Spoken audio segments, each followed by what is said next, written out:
Hello friends, स्वागत है आपका हमारे YouTube channel GK with me में। तो आज के इस क्लास में हम पढ़ना शुरू करेंगे हमारे यहाँ पर राइट टू एजुकेशन के बारे में। इसके साथ साथ इसमें जितने भी सेक्शंस हैं, साथ साथ इसमें कितने चैप्टर्स हैं, कौन से सेक्शन में क्या कहा गया है और कौन सा सेक्शन इम्पोर्टेंट है, कुछ आर्टिकल्स के बारे में जो आपके ये मतलब चाइल्ड एजुकेशन से रिलेटेड हैं। इसके साथ साथ हम पढ़ेंगे कुछ ऑनलाइन पोर्टल्स के बारे में जो गवर्नमेंट के द्वारा लॉन्च किए गए थे। ठीक है, इसके साथ साथ हम जानेंगे यहाँ पर कुछ एक्ट के बारे में, जो बच्चों के लिए एक्ट बनाए गए हैं उन सब के बारे में। ठीक है, और कुछ इंपॉर्टेंट पॉइंट्स जो है मैंने यहाँ पर नोट डाउन किए हैं, तो उन सब के बारे में हम आज की क्लास में जान लेंगे। शायद ये क्लास आपकी थोड़ी लेंथी हो सकती है, बट ये आपकी रिवीजन के पॉइंट ऑफ व्यू से ज़रूरी रहेगी। तो इसको हम स्टार्ट कर देते हैं। ठीक है, इस तरीके से मैंने यहाँ पर ये सारा लिखा है, तो आई होप कि आपके लिए इम्पोर्टेंट रहेगा। ठीक है, तो स्टार्ट कर देते हैं आज की क्लास। सबसे पहले यहाँ पर आप देख रहे हैं कि RT लिखा है। ठीक है, यहाँ पर जो RT है, राइट टू एजुकेशन, शिक्षा का अधिकार, जो राइट टू एजुकेशन है आप सभी को पता है। इसका जो पूरा नाम है इसको भी याद करके जाना। तो इसका नाम पूरा भी पूछा जा सकता है, द राइट ऑफ चिल्ड्रन। किसके राइट की बात हो रही है? चिल्ड्रन की। तो the right of children to free and compulsory education. ठीक है, तो ये इसका पूरा नाम क्या है? The right of children to free and compulsory education act 2009। कब आया था ये? 2009 में आया है। इसका मतलब क्या है? निशुल्क और अनिवार्य बाल शिक्षा का अधिकार अधिनियम 2009। ठीक है, ये ऑल ओवर इंडिया में लागू हुआ था। इसके बाद राइट टू एजुकेशन जो है, इसमें ये इंडिया जो है ना, राइट टू एजुकेशन को लागू करने वाला 135th कंट्री था। सबसे पहला कौन सा था? नॉर्वे था। इसके बाद इसके ऑब्जेक्टिव्स क्या थे, यानी कि इसका उद्देश्य क्या था कि जो 6 से लेकर 14 ईयर के बच्चे होते हैं उन्हें निशुल्क और अनिवार्य शिक्षा प्रदान करना, साथ साथ जो शिक्षा है उसका यूनिवर्सलाइजेशन करना, यानी कि सार्वभौमिकरण करना, सबको शिक्षा पहुंच सके। इसके बाद ये इसके लिए जो बिल है वो कहाँ कहाँ से पास किए गए थे? तो सबसे पहले जो बिल है वो राज्यसभा से पास हुआ था, इसके बाद लोकसभा से पास हुआ और बाद में इस पर प्रेसिडेंट ने साइन किए 26 अगस्त 2009 को, और ये 1 अप्रैल 2010 से पूरे भारत में लागू हो गया। इसके लिए 86 अमेंडमेंट किया गया था। कब किया गया? ये 2002 में। इसके लिए जो एज ग्रुप है वो कितनी है? 6 to 14 है। बट अगर आपसे स्पेशल चाइल्ड या फिर डिसेबल चाइल्ड के बारे में पूछा जाता है तो आप क्या टिक करेंगे? 6 to 18 करेंगे। बट नॉर्मल चाइल्ड है तो उसके लिए 6 to 14 है। 6 to 14 तक के बच्चों के लिए यहाँ पर फ्री एजुकेशन की बात की गई है। जब इसे लागू किया गया था तब यहाँ पर प्रेसिडेंट श्रीमती प्रतिभा देवी सिंह पाटिल थी, प्राइम मिनिस्टर हमारे श्री मनमोहन सिंह जी थे, और HRD मिनिस्टर कपिल सिब्बल थे। अब यहाँ पर हमारे जो एजुकेशन मिनिस्टर हैं वो कौन है? धर्मेंद्र प्रधान है। ठीक है, इसके लिए एक आर्टिकल लाया गया 21A आर्टिकल, जो राइट टू लाइफ में ऐड किया गया है। इसी में बताया गया राइट टू एजुकेशन के बारे में। ठीक है, इसमें अब पढ़ लेते हैं कितने यहाँ पर चैप्टर हैं, कितने यहाँ पर आर्टिकल शेड्यूल हैं। ठीक है, तो हमारे यहाँ पर जो अनुसूचियाँ हैं वो एक पहली अनुसूची में इसके बारे में बताया गया। इसके साथ साथ इसमें 7 चैप्टर आते हैं। ठीक है, और 38 सेक्शंस हैं इसके। तो ये बात इंपॉर्टेंट है आपकी। और भारत इसे लागू करने वाला कौन सी कंट्री बना है? 135th कंट्री बना है। ठीक है, तो सबसे पहली ही बात हमारी इंपॉर्टेंट है कि इसका नाम क्या है? The right of children to free and compulsory education act 2009। तो इसका पूरा नाम पूछा जा सकता है, the right of children to free and compulsory education 2009। ठीक है, तो RT 2009 निशुल्क और अनिवार्य बाल शिक्षा का अधिकार अधिनियम 2009। ऑब्जेक्टिव्स क्या क्या है इसके? ये 6 to 14 की एज में हम मतलब 6 to 14 एज के बच्चों को फ्री एजुकेशन देना। कब लागू हुआ था ये? हमारे यहाँ पर लागू कब हुआ है? 1 अप्रैल 2010 में। एक्ट कब आया है? 2009 में। अब आपसे पूछा जाए RT कब आया तो आपको 2009 टिक करना है, लेकिन अगर आपसे पूछ लिया जाए कि लागू कब हुआ है तो 1 अप्रैल 2010 को लागू है। इसके लिए अमेंडमेंट कौन सा लाया गया? 86 अमेंडमेंट। और कब लाया गया? ये 2002 में इसको ऐड किया गया। किसमें? हमारे संविधान में, हमारे कॉन्स्टिट्यूशन में। और कौन से आर्टिकल में ऐड किया गया? 21A आर्टिकल में से ऐड किया गया था। और इसको जब ऐड किया गया तो इसमें कितने चैप्टर्स थे? 7 चैप्टर और 38 सेक्शन है। अब हम उन चैप्टर के बारे में और उन सेक्शंस के बारे में मैं आपको ट्रिक के साथ में अच्छे से याद करा दूंगी, आप इसको भूलेंगे नहीं। ठीक है, यहाँ पर क्योंकि ये याद करने थोड़े से मुश्किल होते हैं, फिर हम इसको भूल जाते हैं कि कौन से सेक्शन में क्या दिया गया था।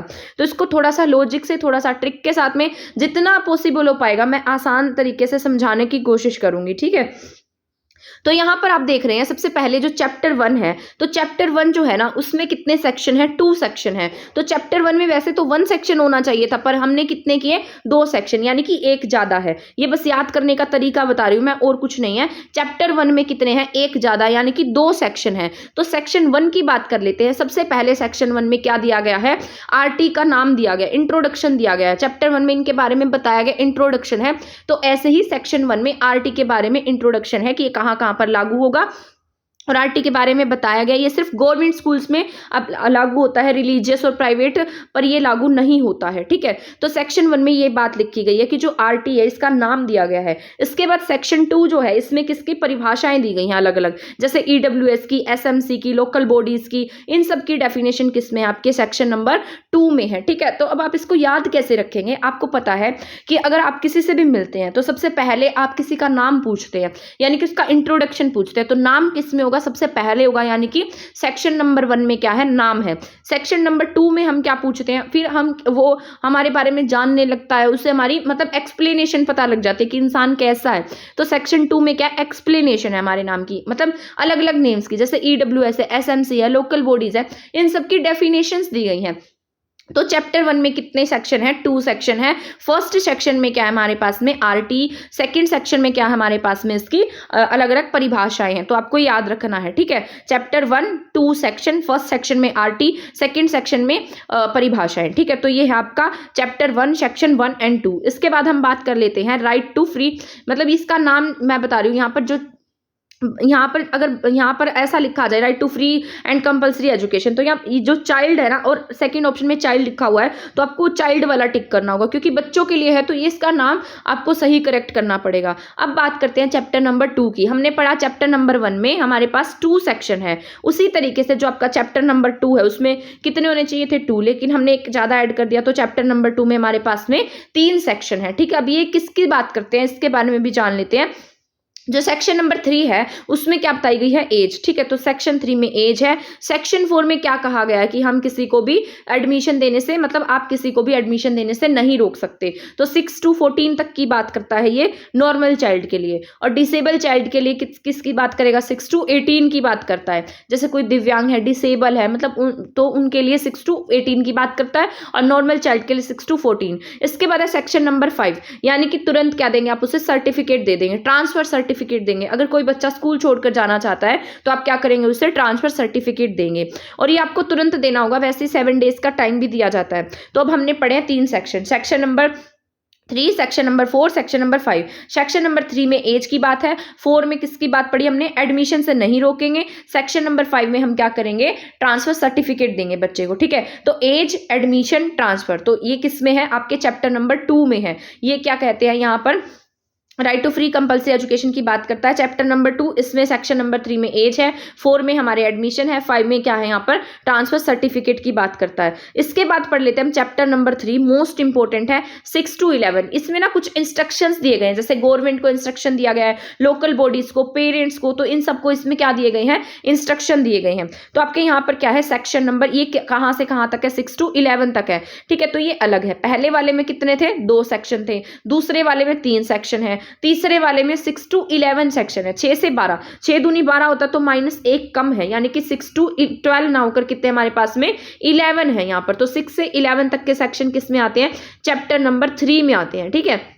3 2 जा 6, 3 4 जा 12 होता है, तो हम उसमें से एक माइनस कर देते हैं। तो चैप्टर नंबर 3 में क्या है, 6 और 11, 6 से लेकर 11 तक के सेक्शन है। अब हम पढ़ लेते हैं कि जो चैप्टर नंबर 6 है उसमें क्या है, ठीक है। चैप्टर नंबर जो 6 है वो ये कहता है कि जो आप क्या करेंगे यहाँ पर, एक स्कूल का सेटअप करेंगे, और वो सेटअप कितने साल में करना होगा, आपको 3 साल में करना होगा। पहले इसके लिए था कि जो प्राइमरी स्कूल है ना वो 1 किलोमीटर के एरिया में होंगे, लेकिन अब क्या कहा गया है कि जो प्राइमरी स्कूल है वो कहाँ तक होंगे, 3 किलोमीटर के अंदर तक होंगे, ठीक है, यानी कि इतने दायरे में होंगे। तो सेक्शन नंबर 6 किसकी बात करता है, स्कूल सेटअप की बात करता है। 3 साल में स्कूल सेटअप करेंगे, प्राइमरी स्कूल जो होगा वो 3 किलोमीटर के दायरे के अंदर होगा। तो सेक्शन 6 किसके बारे में है, यहाँ से एस से 6, एस से ही स्कूल सेटअप, तो आप इसे याद रख सकते हैं। 6 में क्या है, एस स्कूल और एस से ही सेटअप, ठीक है। तो एस से ही 6 है, एस से ही स्कूल है, एस से ही सेटअप है। तो स्कूल सेटअप किस में है, 6 में है। इसके बाद है सेक्शन नंबर 7। इसमें क्या कहा गया है, इसमें क्या कहा गया, साथ, साथ में क्या होता है, मतलब मैं तुम्हारा साथ दूंगा, याद करने का तरीका बता रही हूँ। तो सेक्शन नंबर 7 में क्या है, यहाँ पर मैं क्या करूंगा, तुम्हारा साथ दूंगा। सेंट्रल गवर्नमेंट किसको बोलती है, स्टेट गवर्नमेंट को बोलती है कि मैं तुम्हारा क्या दूंगा, साथ दूंगा। तो कितना साथ देगा ये हमारे, और मतलब सेंट्रल गवर्नमेंट 60% और स्टेट गवर्नमेंट कितना है 40, तो इनका रेशियो है 60 और 40 रेशियो, इनका 60-40 रेशियो किसका है, सेक्शन नंबर 7 में सभी सेंट्रल गवर्नमेंट और स्टेट गवर्नमेंट का। बट इसमें एक एक्सेप्शन है, जो नॉर्थ ईस्टर्न स्टेट्स हैं आपकी, या एग्जाम में भी आया हुआ था, तो इनमें कितना होगा, यहाँ पर 90:10 होएगा, ठीक है। तो यहाँ पर इसका जो रेशियो है वो कितना है, 90:10 है। इसके बाद ये एक्सेप्शन है। इसके बाद यहाँ पर हम पढ़ लेते हैं सेक्शन नंबर 8 में किसकी बात कही गई है, ड्यूटी की बात कही गई है। और ये ड्यूटी किसके, गवर्नमेंट की ड्यूटी है कि उन्हें सभी ये जितने भी फैसिलिटीज है ना ये प्रोवाइड करानी होंगी। तो सेक्शन नंबर 8 में क्या है, ड्यूटीज है, और ये किसकी ड्यूटी की बात करता है, गवर्नमेंट की ड्यूटी की। इसके बाद हमने पढ़ा है सेक्शन नंबर 9 पढ़ेंगे। 9 में क्या है, ये जो आपके यहाँ पर जैसे लोकल बॉडीज होती हैं, ग्राम पंचायतें हैं, नगर पंचायतें हैं, नगर पालिकाएं हैं, एमसीडीज हैं, उनकी क्या बनती है, स्पेशल ड्यूटी बनती है कि वो क्या करेंगे, अपने एरिया में स्कूल को क्या करेंगे, मैनेज करेंगे, ठीक है। तो यहाँ पर आपने देखा होगा कि कई बार स्कूल में कोई फैसिलिटी नहीं होती है, तो जो आपके गांव का सरपंच होता है वो जाता है बाहर, मतलब इस तरीके से आवेदन करता है कि हमारे यहाँ पर इस तरीके की फैसिलिटी नहीं है, हमारे स्कूल में ये नहीं है, वो नहीं है। तो ये सब सेक्शन नंबर 9 में कहा गया है कि जो लोकल गवर्नमेंट होती है वो क्या करती है, यहाँ पर अपने एरिया में स्कूल को क्या करेगी, मैनेज करेगी। इसके बाद है सेक्शन नंबर 10 में किसकी ड्यूटी, अब जो पेरेंट्स है ना वो समझ जाना कि आपकी ड्यूटी किसमें, अपने बच्चों को पढ़ाने की, सेक्शन नंबर 10 में है, ठीक है। तो ये आपको याद रखना है कि आपकी ड्यूटी 1010 में बनती है कि आपको अपने बच्चों को कहाँ भेजना है, स्कूल भेजना है। तो अपने आप से रिलेट कर लेना जो भी पेरेंट्स हैं, तो 1010 में क्या है, बच्चों को स्कूल भेजेंगे। इसके बाद 11 वाले में क्या आता है, आंगनवाड़ी, बच्चे को किस में भेजेंगे, आंगनवाड़ी में, नंद घर में। इसके लिए आर्टिकल आपको पता ही है 45 है, जो आंगनवाड़ी की बात करता है, early care and childhood education की बात करता है, ठीक है। यहाँ पर है आपके, ठीक है। तो यहाँ पर जो ECC की बात की जाती है, अर्ली चाइल्डहुड केयर एजुकेशन की बात करता है, 0 से 6 साल तक के बच्चों की बात है इसमें, और एक इसमें आपके सेक्शन नंबर 11 में है। तो एक बार मैं रिपीट करा देती हूँ कि हमने यहाँ पर चैप्टर नंबर 3 में कितने सेक्शन पढ़े हैं और हम उसे कैसे याद रखेंगे। सबसे पहले हमने क्या पढ़ा था, 6 में 6 था, और 6 में क्या था, हम क्या करेंगे, सेटअप करेंगे, ठीक है। 7 में मैंने आपको क्या बताया था कि 7 में क्या होगा, साथ देगी। कौन साथ देगी, सेंट्रल गवर्नमेंट साथ देगी। और किसका साथ देगी, यहाँ पर सेंट्रल गवर्नमेंट किसका साथ देगी, स्टेट गवर्नमेंट का। इसमें सेंटर का रेशियो और गवर्नमेंट का रेशियो, सेंटर का 60 पड़ा है और यहाँ पर जो स्टेट गवर्नमेंट है उसका हमने 40 पड़ा है। एक्सेप्शन क्या है, नॉर्थ ईस्टर्न स्टेट्स है, वहां पर 90:10 है, ठीक है। तो ये हमने पढ़ा है सेक्शन नंबर 7 में। 7 में साथ था। अब 8 में क्या है, ड्यूटी है, किसकी, गवर्नमेंट की ड्यूटी की बात कही गई है कि गवर्नमेंट क्या करेगी, इन सबको फैसिलिटी प्रोवाइड कराएगी, ठीक है। इसके बाद 9 में हमने क्या पढ़ा है, 9 में किसकी ड्यूटी होगी, 9 से नगर पालिका, याद रख लो, 9 से 9, 9 से नगर पालिका, एमसीडीज, इनकी क्या है, ड्यूटी है, जिसमें क्या होगा कि बच्चों के लिए जो स्कूल है कोई भी तरीके की मैनेज करेंगे उन सब चीजों को, ठीक है। इसके बाद मैंने आपको बताया था जो पेरेंट्स है वो 10 में चले जाना, वो सोचना कि हमारे बच्चे, मतलब बच्चों को क्या देनी है, एजुकेशन देनी है, और किसके तहत देनी है, सेक्शन नंबर 10 के अकॉर्डिंग। 11 में क्या है आपका, 11 में क्या आता है, आंगनबाड़ी आती है। तो ये सब बातें याद रखनी है आपको, ठीक है। आई होप आपको भी ये याद हो गया होगा। इसके बाद मोस्ट इंपॉर्टेंट है आपका, अब आपसे पूछा जाएगा कि सबसे बड़ा सेक्शन कौन सा है आरटी के अकॉर्डिंग, तो आप क्या टिक करेंगे यहाँ पर, सेक्शन नंबर 4 जो है ना वो सबसे बड़ा है, ठीक है। चैप्टर नंबर जो 4 है वो क्या है, सबसे बड़ा सेक्शन है। ये देखो मैंने इस तरीके से लिखा 1 2 3 4 5 6, जो 4 वाला है वो सबसे बड़ा है। और इसमें कितने सेक्शन है, 12 से लेकर 28 तक के सेक्शन आते हैं। इसको ऐसे याद रखना, 12 2 24 होता है, बट ये ज्यादा लेकर चलता है, और 4 की बात करता है, 4 चैप्टर की बात करें तो उसमें हम 4 ऐड कर देंगे, ठीक है। 12 2 24 प्लस में ये वाला 4 हम क्या करेंगे, इसमें ऐड कर देंगे। तो 12 से 28 किस में है, आपके चैप्टर नंबर 4 में है। इसके बाद यहाँ पर है चैप्टर नंबर 4 12 से 28 में। अब बात कर लेते हैं जो सेक्शन नंबर 12 है उसमें क्या कहा गया है। सेक्शन नंबर 12 जो है वो किसकी बात करता है, EWS की, यानी कि आपके जो भी जिनकी भी जो मतलब इनकम है वो 2.50 लाख से कम है, तो क्या करेंगे यहाँ पर जो EWS है उसके तहत 1 से 8 क्लास के बच्चों को क्या मिलेगा, रिजर्वेशन मिलेगा। तो आपसे पूछ लिया जाएगा कि बच्चों को कितना रिजर्वेशन मिलेगा, यहाँ पर 25% रिजर्वेशन मिलेगा, ठीक है। तो यहाँ पर है आपका चैप्टर नंबर 4 सेक्शन नंबर 12, ठीक है। सेक्शन नंबर 12 किसकी बात करता है? ईडब्ल्यूएस की। और कितने परसेंट रिजर्वेशन की बात करता है? 25% रिजर्वेशन की बात करता है फर्स्ट से लेकर 8th क्लास तक, ये याद रखना है आपको। इसके बाद है सेक्शन नंबर 13 में क्या है कि हम एडमिशन के समय जैसे बच्चों के टेस्ट होते हैं तो हम उसका कोई टेस्ट नहीं लेंगे, कोई भी एडमिशन फीस नहीं लेंगे। तो ये किस में कहा गया? आपके 13 में कहा गया है, ठीक है। तो 13 में क्या आता है? यहाँ पर कोई एडमिशन नहीं, फीस नहीं, कोई टेस्ट नहीं, ठीक है। 13 में नो टेस्ट नो फीस, ठीक है। तो इसके बाद है सेक्शन 14 में आपको कोई भी एज प्रूफ की नीड नहीं होगी, तो 14 में आपको कोई एज प्रूफ नहीं देना पड़ेगा। 15 में आपको आफ्टर सितंबर, हाँ देखो पहले तो क्या कह दिया कि आप किसी बच्चे को मना नहीं करेंगे एडमिशन के लिए, और यहाँ पर ये क्या बोल रहा है कि 30 सितंबर के बाद अब बच्चे को क्या नहीं दे सकते? एडमिशन नहीं दे सकते। अब अगर वो 30 सितंबर के बाद में आता है तो उसको अब नया एडमिशन न्यू सेशन में लेना पड़ेगा, उसे अब यहाँ एडमिशन नहीं मिल सकता। पर इससे पहले आप बच्चे को मना नहीं करेंगे। तो ये किसमें है? सेक्शन नंबर 15 में है। तो 15 से याद रखना, 15 टू 30 यानी कि 30 सितंबर। 15 में क्या है? 15 टू 30 से याद रख लेना, 30 सितंबर के बाद नो एडमिशन। इसके बाद है यहाँ पर 16 में क्या है? स्टॉप नहीं करेंगे बच्चे को, ठीक है। यहाँ पर स्टॉप नहीं, टिल 8th क्लास तक बच्चे को क्या नहीं करेंगे हम? स्टॉप, यानी कि स्टॉप का मतलब होता है बच्चे को फेल नहीं करेंगे। तो 16 में क्या है? यहाँ पर बच्चे को 8th क्लास तक कोई भी बच्चा होता है उसको क्या नहीं किया जा सकता? फेल नहीं किया जा सकता। इसी को क्या कहा गया है? No detention policy. इसको क्या बोला गया है? नो डिटेंशन पॉलिसी कहा गया है। किसे? जब स्कूल में से आप बच्चों को फेल नहीं कर सकते। बट इसके लिए ना अमेंडमेंट लाया गया, क्योंकि आपको पता है बच्चों ने पढ़ना बंद कर दिया था कि उन्हें मतलब उन्हें ये हो गया कि भाई हमें अब कोई भी फेल तो कर नहीं सकता, हम चाहे पढ़े या ना पढ़े। तो इसके लिए गवर्नमेंट ने क्या किया? इसमें अमेंडमेंट किया है। यहाँ पर दिया भी गया इसमें कि अगर सरकार चाहे तो इसमें अमेंडमेंट भी कर सकती है, कुछ सुधार कर सकती है। तो यहाँ पर अमेंडमेंट किया गया है 2019 में, और इसको नो डिटेंशन को क्या ले लिया? वापस ले लिया गया।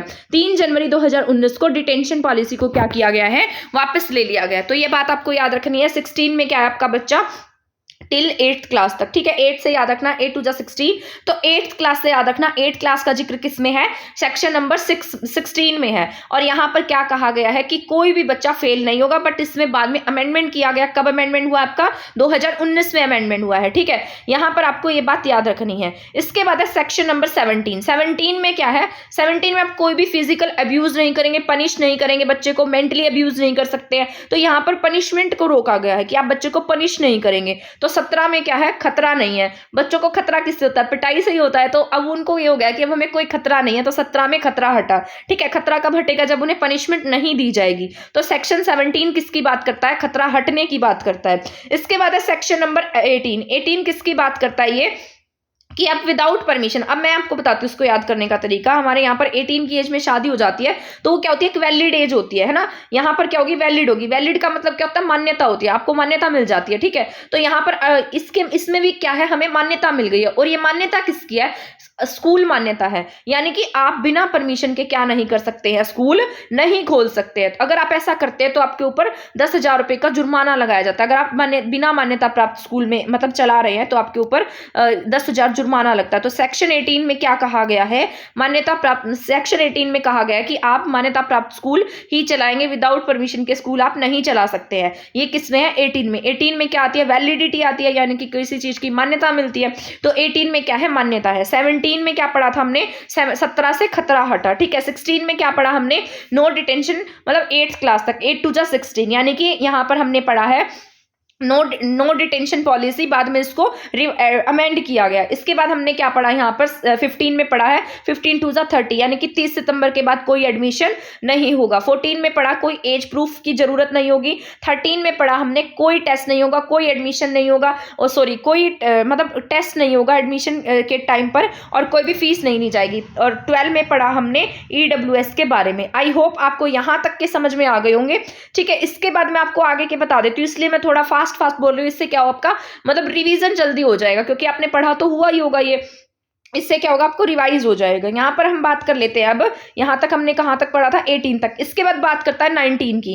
19 से क्या है? 19 है, और 19 से क्या? नॉर्म्स है, यानी कि 18 का हो जाता है बच्चा, तो उसके लिए क्या बन जाते हैं? कुछ रूल्स बन जाते हैं, रेगुलेशंस बन जाते हैं। तो यहाँ पर नॉर्म्स बनेंगे, उसको मैनेज करना आना चाहिए चीजों को। अब तो यहाँ पर क्या बनेगा? नॉर्म्स सिखाए जाएंगे, मैनेज। और यहाँ पर इंफ्रास्ट्रक्चर, स्कूल में जो इंफ्रास्ट्रक्चर है वो कैसा होगा? इन सब की बात किसमें है? सेक्शन नंबर 19 में है। 19 में क्या आता है? नॉर्म्स आते हैं, मैनेजमेंट आता है, इंफ्रास्ट्रक्चर आता है। इसके बाद हम बात करते हैं 20। मैंने आपको कहा था ना कि आगे हम पढ़ेंगे कि गवर्नमेंट क्या कर सकती है, अमेंडमेंट कर सकते हैं। तो 20 में क्या होगा, यहाँ पर गवर्नमेंट इसमें अमेंड कर देगी, ठीक है। 20 में क्या है, अमेंडमेंट की बात है।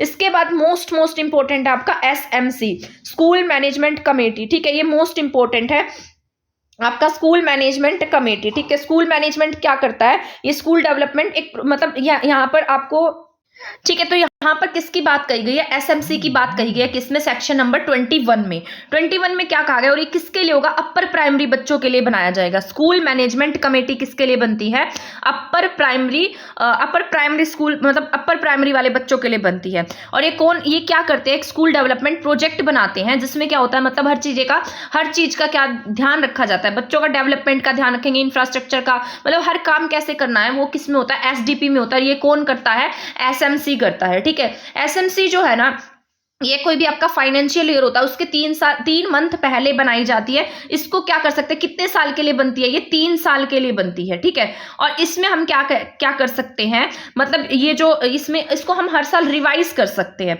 ठीक है। तो SDP को हम क्या कर सकते हैं, रिवाइज कर सकते हैं। इसमें हम क्या कर सकते हैं, यहाँ पर हर साल ये कितने साल के लिए बनती है, 3 साल के लिए बनती है। इससे क्या कहा गया है, SMC को school management committee. School management committee क्या बनाती है, SDP बनाती है, ठीक है। और ये किस लेवल के लिए है, अपर प्राइमरी लेवल के लिए है। इसके बाद हम बात कर लेते हैं SDMC, यानी कि स्कूल डेवलपमेंट मैनेजमेंट कमेटी। अभी हमने क्या पढ़ा था, SMC, अब हम क्या पढ़ रहे हैं, SDMC, यानी कि एक एक्स्ट्रा हो गया इसमें, और इसका नंबर भी क्या हो जाएगा, एक एक्स्ट्रा बढ़ जाएगा। 21 में किसकी बात है, स्कूल मैनेजमेंट कमेटी की बात है। 22 में किसकी बात हो रही है, स्कूल डेवलपमेंट मैनेजमेंट कमेटी की बात हो रही है। 21 वाला किसके लिए, अपर प्राइमरी के लिए। 22 का किसके लिए होगा, ज्यादा के लिए, यानी कि सीनियर सेकेंडरी के लिए, ठीक है। तो 22 में किसकी बात कही गई है, आपके यहाँ पर SDMC की बात कही गई है, और ये किसके लिए है, सीनियर सेकेंडरी स्कूल के बच्चों के लिए है। इसके बाद सेक्शन नंबर 23 किसकी बात करता है, टीचर क्वालिफिकेशन की बात करता है, ठीक है। मैंने तो इसको ऐसे याद किया हुआ है क्योंकि 23 को मेरा बर्थडे आता है, ठीक है। और मैं मतलब मुझे टीचिंग अच्छी लगती है, ठीक है। तो अगर मैं टीच कैसे करूंगी, अगर मेरे अंदर कोई क्वालिफिकेशन होगी तभी टीच कर पाऊंगी। तो 23 में क्या हुआ, 23 में बोर्न हुई किसके लिए, टीचिंग के लिए। और टीचिंग कब कर पाऊंगी, जब क्वालिफिकेशन होगी। तो मैंने तो अपना इस तरीके से याद किया, आपको जैसे याद करना हो आप कर सकते हैं, ठीक है। तो सेक्शन नंबर 23 में क्या आता है, टीचर की क्वालिफिकेशन आती है, ठीक है। तो 23 में क्या है, टीचर की क्वालिफिकेशन है। इसके बाद 24 में क्या है, ड्यूटी ऑफ टीचर, यानी कि 2-4, यानी कि आप डबल काम कब करेंगे, जब आप अपनी ड्यूटी को निभाएंगे। तो 2-2 कब होएगा, जब आप क्या करेंगे, अपनी ड्यूटी को निभाएंगे। तो ड्यूटी ऑफ टीचर किसमें कहा गया, 2-2 यानी कि 24 में, ठीक है। तो ये थे आपके यहाँ पर 24 तक हमने पढ़े हैं, यहाँ पर 19 से लेकर 24 तक। 19 में हमने क्या पढ़ा, मैंने आपको बताया, नॉर्म्स होंगे, मैनेजमेंट होगा, और यहाँ पर क्या होगा, इंफ्रास्ट्रक्चर होगा। 20 में क्या कर सकता है, गवर्नमेंट अमेंड कर सकती है। 21 में क्या आता है, अपर प्राइमरी के लिए क्या है, SMC है। और 22 में क्या आ जाएगा, यहाँ पर SDMC, किसके लिए, सेकेंडरी लेवल के लिए, ठीक है। तो ये हमने पढ़ा 22 तक। 23 में क्या है, टीचर की क्वालिफिकेशन है। 24 में हमने पढ़ा है ड्यूटी ऑफ टीचर, यानी कि एक टीचर की ड्यूटी क्या होगी। इसके बाद है सेक्शन नंबर 25। जो सेक्शन नंबर 25 है, ये आपका मोस्ट इंपॉर्टेंट है, इसमें से एग्जाम में क्वेश्चन आते हैं, तो ये जरूरी है। इसमें क्या कहा गया है, स्टूडेंट टीचर रेशो के बारे में बताया गया है, PTR, यानी कि प्यूपिल टीचर रेशो। तो प्यूपिल टीचर रेशो के बारे में किसमें बात की गई है, 25 में बात की गई है। तो आप वैसे भी याद रख लेंगे क्योंकि इन रेशो का बहुत ज्यादा पढ़ते हैं। और ये किसमें है, सेक्शन नंबर 25 में है, ठीक है। 25 में क्या आता है, आपके यहाँ पर प्राइमरी लेवल पर बताया गया है और अपर लेवल पर बताया गया है। प्राइमरी लेवल पर जो टीचर एंड स्टूडेंट है उनका रेशो कितना होगा, 1:30 होगा। तो एक टीचर पर कितने बच्चे होते हैं, 30, ठीक है। और अपर प्राइमरी में क्या होते हैं, एक टीचर पर 35 स्टूडेंट होते हैं। अगर बच्चे यहाँ पर 200 से ज्यादा बच्चे हैं तो यहाँ पर क्या होता है, आपके 1:40 का क्या होता है आपके यहाँ, ठीक है। तो यहाँ पर जो मतलब रेशो होगा, अगर 200 से ज्यादा बच्चे हैं तो रेशो कितना होता है, यहाँ पर 1:40 होता है, ठीक है। 200 को यहाँ पर 200, अगर 200 से ज्यादा स्टूडेंट है किसी स्कूल में तो यहाँ पर कितने बच्चे होंगे, 40 पर एक क्या होगा, यहाँ पर टीचर होगा, साथ साथ कितने होते हैं, एक हेडमास्टर भी होता है, ठीक है। तो ये आपको याद रख लेना है, 200 से ज्यादा बच्चे तो 140 का रेशो, और 1 क्या होता है, हेडमास्टर होएगा। यहाँ पर अब सेक्शन नंबर 25 की बात कर लेते हैं, वही बातें रिपीट हो रही है यहाँ पर जो हमने ऊपर पढ़ी है। अगर यहाँ पर आपकी क्लास में 91 स्टूडेंट है, अगर एक स्टूडेंट भी ज्यादा है तो भी एक टीचर ज्यादा होगा, ठीक है। तो यहाँ पर प्राइमरी स्कूल में कितने होंगे, यहाँ 4 होंगे, ठीक है। तो 91 पे क्या होंगे, यहाँ पर 4 टीचर होंगे। अगर आपके यहाँ पर एक 30 पर आपको एक टीचर होगा, 60, ठीक है। तो यहाँ पर 1:30 है, इसके बाद 2 है, तो फिर 2 टीचर है, तो यहाँ 60 है, 3 के ऊपर 90 है, मतलब प्लस अगर एक भी बच्चा ज्यादा है तो आपके एक टीचर क्या हो जाता है, एक्स्ट्रा हो जाता है। जैसा कि हमने इस 91 में देखा था, 91 पर कितने टीचर होंगे, 40 टीचर होते हैं। और यहाँ पर क्या होगा, हेडमास्टर नहीं होगा, ठीक है। 200 बच्चे हैं ना, 200 बच्चे हैं अगर, तो हेडमास्टर होता है। तो आपको ये बात याद रख लेनी है, 200 बच्चों पर क्या होता है, एक हेडमास्टर होता है, अदरवाइज यहाँ पर नहीं है। इसके बाद अब वर्किंग डेज की बात कर लेते हैं। वर्किंग डेज की बात कर लेते हैं। यहाँ पर जो वर्किंग डेज है ना, यहाँ पर प्राइमरी लेवल पर कितने वर्किंग डेज होंगे हमारे, 200 डे होंगे। इसके बाद घंटे कितने होंगे हमारे यहाँ पर, आवर्स कितने हैं प्राइमरी लेवल पर, 800 आवर्स हैं। और अपर प्राइमरी पर यहाँ 220 डेज हैं और 1000 आवर की बात कही गई है। और टीचर पर वीक कितने आवर्स पढ़ाएगा, 45 आवर पढ़ाएगा, ठीक है। तो ये बातें याद रखनी है। प्राइमरी लेवल पर 200 और 800 घंटे, 200 डेज 800 घंटे। अपर प्राइमरी पर 220 डेज और 1000 आवर्स, ठीक है। इसके बाद हम बात कर लेते हैं सेक्शन नंबर 26 की। 26 में क्या है, आपको याद रखना है कि हम जो ये सीट्स वगैरह है ना, जैसे स्कूल में इतनी सारी सीट खाली पड़ी रहती है, तो इस RT 2009 में कहा गया है कि आपके स्कूल में 10% से ज्यादा टीचर्स की जो सीट्स है ना वो खाली नहीं होनी चाहिए, ठीक है। तो यह सेक्शन नंबर 26 में बताया गया। तो ये हमें सरकार को पढ़ाना चाहिए कि हम स्कूलों में क्या है, कितने सारे टीचर्स की कमी है और फिर भी आप सीट्स नहीं भरते, तो इसमें क्या है, स्कूल में 10% सीट्स खाली नहीं होनी चाहिए। इसके बाद सेक्शन नंबर 27, यहां पर मोस्ट इंपोर्टेंट है ये आपका 27 वाला। 27 में आपको बस 3 बातें याद रखनी है कि जो टीचर है ना उसकी ड्यूटी कहां पर हो सकती है, जनगणना में हो सकती है, आपदा में हो सकती है और चुनाव में हो सकती है। इसके अलावा आप किसी भी टीचर को और कहीं किसी भी ड्यूटी में नहीं लगा सकते। तो यहाँ पर क्या है, जनसंख्या की गणना है, आपदा है और क्या यहाँ पर चुनाव है। तो यहाँ पर क्या है, 3 है, ठीक है। तो 3 जगह उनकी ड्यूटी लग सकती है। तो ये किस में है, 27 में ये बात कही गई है। 27 में किसकी बातें, 3 बातें हैं, ठीक है। तो 27 में 3 बातें आपको याद रखना है, 27 में 3 बातें। इसके बाद हम बात कर लेते हैं सेक्शन नंबर 28 की।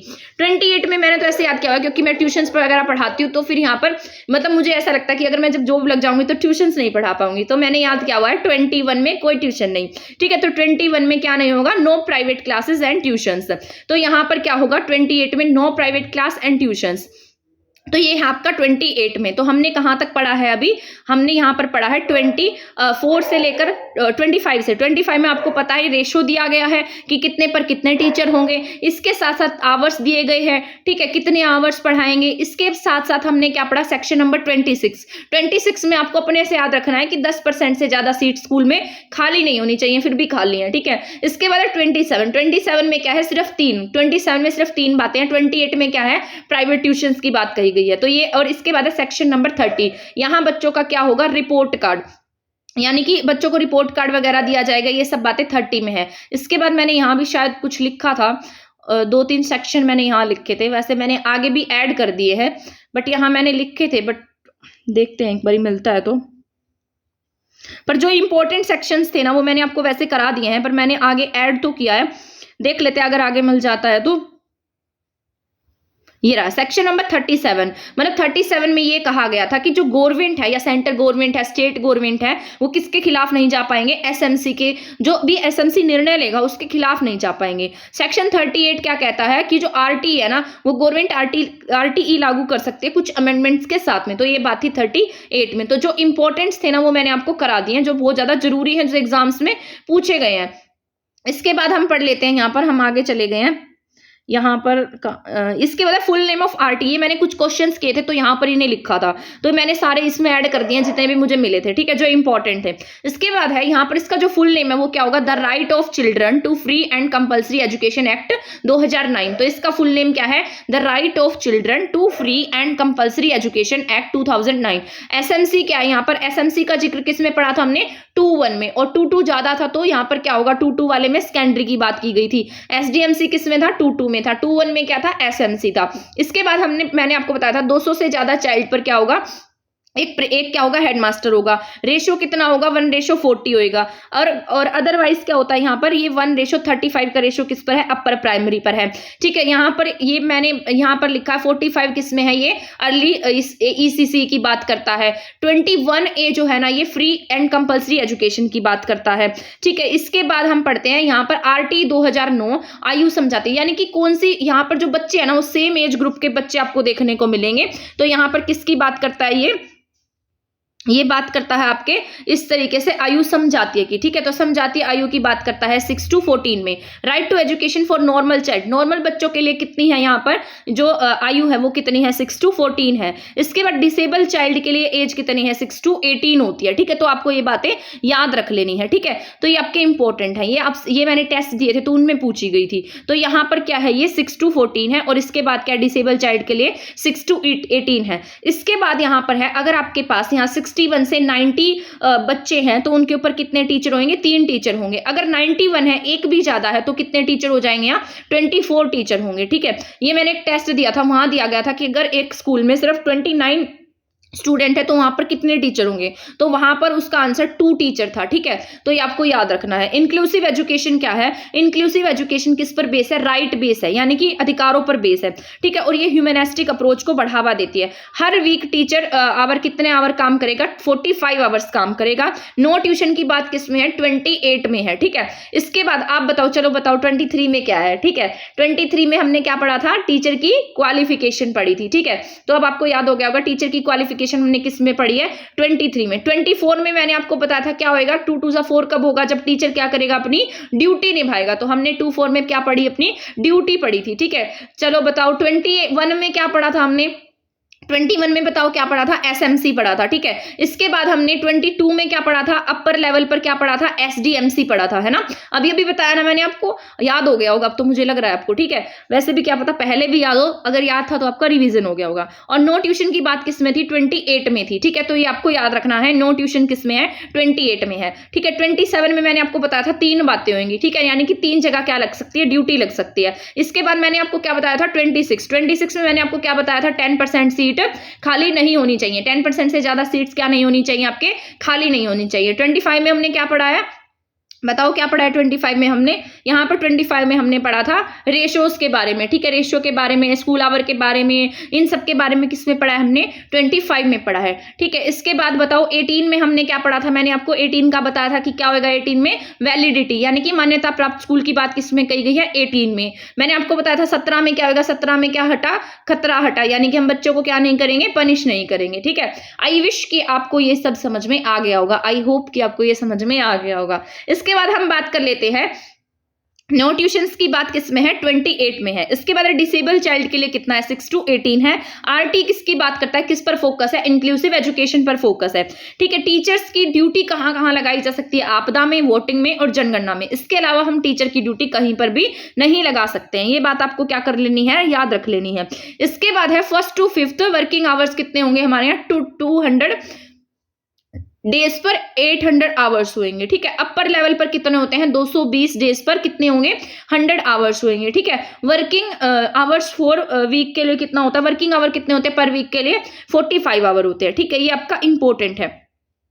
इसके बाद है आफ्टर 14 के बाद भी मतलब आफ्टर 14 के बाद एजुकेशन, फ्री एजुकेशन की बात नहीं करता है, सिर्फ 6 to 14 बात करता है। ये स्पेशल चाइल्ड्स के लिए, यानी कि जो डिसेबल वगैरह उनके लिए 18 तक की बात करता है। तो ये सारे पॉइंट्स आपको आई थिंक समझ में आ गए होंगे। इसके बाद है जो RT है वो कैसा है, मतलब एक्टिव एंड फ्रेंडली मैनर में बनाया गया है। इसके लिए कौन सा अमेंडमेंट किया गया था, 86 अमेंडमेंट किया गया था। कब किया गया था, 2002 में किया गया था। ठीक है, RT। अब इसमें जो SMC है ना, उसमें कितने मेंबर्स होते हैं, SMC में यहाँ पर 75% पेरेंट्स होंगे। चेयरपर्सन जो है ना, चेयरपर्सन को कौन अपॉइंट करता है, टीचर अपॉइंट करते हैं। ठीक है, और पेरेंट्स क्या होते हैं, SMC के हेड होते हैं। और 1/3 इसमें टीचर होता है, 1/3 स्टूडेंट होता है। तो इस तरीके का इसमें रेशो होता है, तो आपको ये बातें याद रख लेनी है। ठीक है, इसके बाद हम आगे पढ़ लेते हैं। यहाँ पर जो आर्टिकल्स हैं ये इंपॉर्टेंट है आपके। ठीक है, आर्टिकल 45 लेस देन 6 ईयर, और ये मतलब लेस देन 6 ईयर की एजुकेशन की बात करता है। जैसे आपके यहाँ पर आंगनवाड़ीज वगैरह हैं, बाल वाटिका है, उनकी बात करता है। 21 जो है वो 6 to 8 क्लास तक की बात करता है।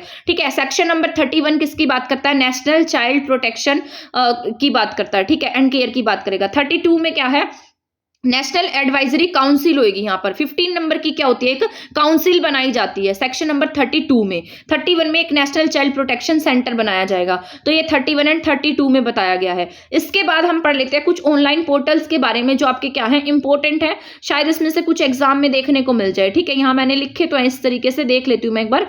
ठीक है, तो ये आपके ये इंपॉर्टेंट है। और आप वो जो निपुण भारत है ना, उसको भी पढ़ जाना, नेशनल एजुकेशन पॉलिसी पढ़ के जाना। इनमें से क्वेश्चन आपको पता है ना, बहुत सारे पूछे गए, नेशनल एजुकेशन पॉलिसी, निपुण भारत। ठीक है, ये आपसे पूछा जा सकता है। इसके बाद यहाँ पर है ई विद्वान। ठीक है, ई विद्वान क्या है, ठीक है, यहाँ पर अब हम पढ़ रहे हैं ई विद्वान। ई विद्वान क्या है, ये ना कुछ लर्निंग पोर्टल्स हैं, ई लर्निंग पोर्टल है जो किसी न किसी मतलब इंस्टीट्यूट के द्वारा, गवर्नमेंट के द्वारा, या जैसे एनसीईआरटी है, भारत सरकार है, इनके द्वारा लॉन्च किए गए हैं।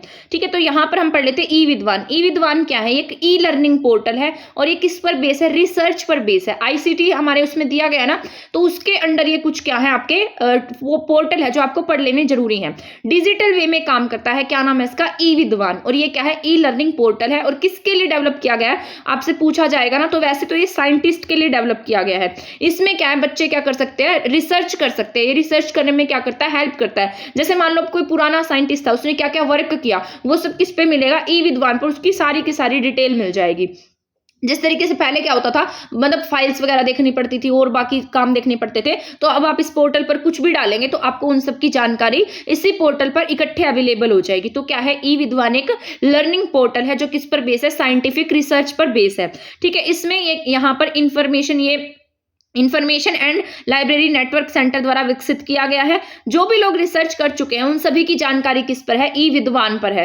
विद्वान कौन होते हैं, यानी कि जो रिसर्च करते हैं, ऐसा सोच लो, विद्वान में क्या है, साइंटिस्ट लोग हैं। ठीक है, विद्वान कौन होते हैं, साइंटिस्ट होते हैं। तो साइंटिफिक बात करता है ये, इंजीनियरिंग एंड साइंस की बात करता है, साइंटिफिक बात करता है। वैसे इसमें और भी बहुत सारे टॉपिक्स ऐड किए गए हैं, जैसे एग्रीकल्चर साइंस है, biological, chemical, social science, arts भी इसमें ऐड है।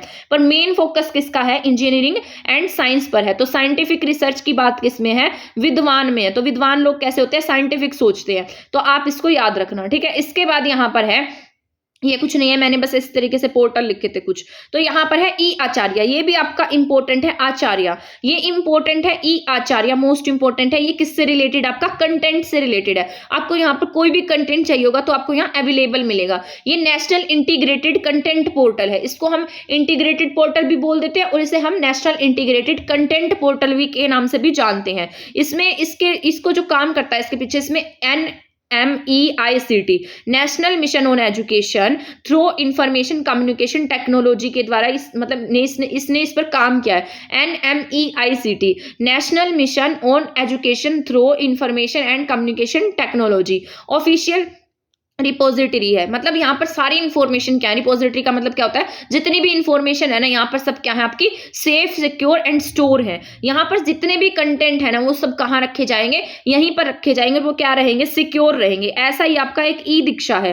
ठीक है, दीक्षा में क्या है, मतलब दीक्षा से मैंने ऐसे याद किया, दीक्षा में शिक्षा है, यानी कि दीक्षा में भी क्या है, कंटेंट है। तो दीक्षा से क्या मिलती है, शिक्षा। दीक्षा में क्या कंटेंट है, वो मैंने आगे लिखा भी है, बट इसके साथ कनेक्ट कर लेना। यहाँ पर जो डाटा है वो सिक्योर रहता है। ई दीक्षा में क्या है, कंटेंट है। ठीक, ये कंटेंट कौन प्रोवाइड कराता है, जैसे एनसीईआरटी, NIOS है और अदर इंस्टीट्यूट्स हैं, वो सब क्या कराते हैं, इन पर कंटेंट प्रोवाइडर है ये इनके। ठीक है, तो ई आचार्य का कंटेंट प्रोवाइडर कौन है, NCERT, NOIS। तो इस तरीके से बहुत सारे हैं जो भी यहाँ पर अपनी जानकारी उपलब्ध कराते हैं। जैसे यहाँ पर ई बुक्स मिलेंगी, वीडियोज मिलेंगी, और जो भी बुक्स आप पढ़ना चाहें, जिस भी तरीके का हेल्पफुल मैटर होगा, वो कहाँ मिलेगा, आपको ई आचार्य पर मिलेगा। ठीक है, इसके बाद विद्वान में क्या पढ़ा था हमने, विद्वान में क्या है, साइंटिस्ट आते हैं। तो ये बातें आपको याद रखनी है। इसके बाद ई लाइब्रेरी, ये डिजिटल लाइब्रेरी होती है एक तरीके की, national digital library being implemented. किसके द्वारा इंप्लीमेंट की गई, NDL। ये आपसे पूछ सकता है NDL की फुल फॉर्म बताओ।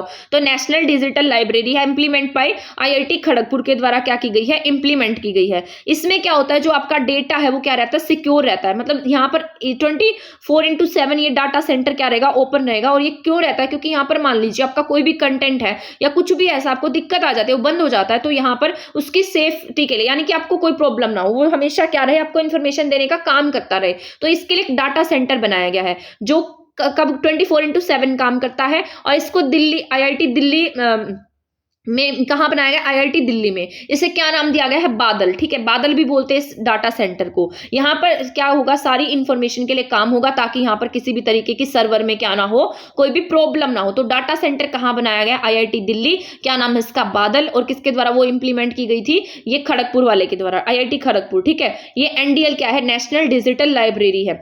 ये कंटेंट्स वगैरह से रिलेटेड है सभी के सभी। इसके बाद है ई कल्पा। ई कल्पा क्या है, ministry of human resource development के द्वारा ही इसको लॉन्च किया गया, साथ साथ NMEICT, ये मैंने अभी आपको बताया था।